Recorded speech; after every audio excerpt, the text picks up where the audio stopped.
Seenaa tokko hojeen tokko yoo faarfamu dhiiga tokko jigeen tokko yoo faayamu seenaan utuu jiniin ka ofii godhatee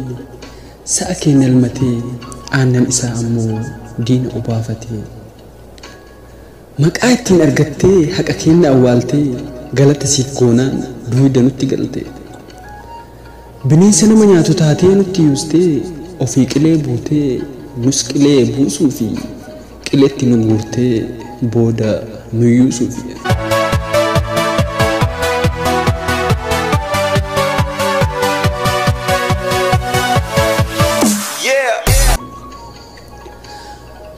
waan ummanni jedhu hojiitti jijjiirraa gaafii saba keenyaa hundumaan deebisnaa faallaa ta'e dubbiin waan ummanni jibbu nurratti faarsitee madaa keenya irratti sooqidda firfirsite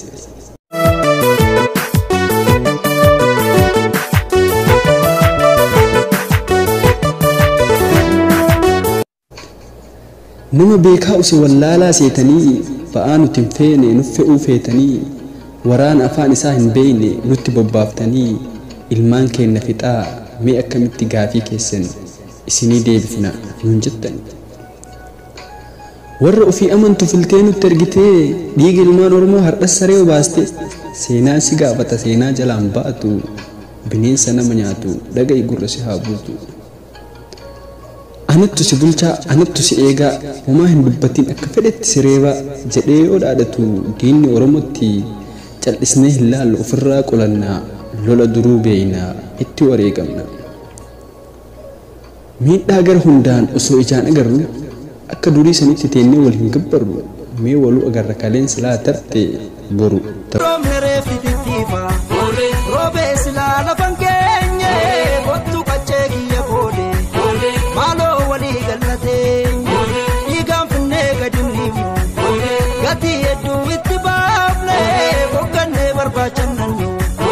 Akalamun nama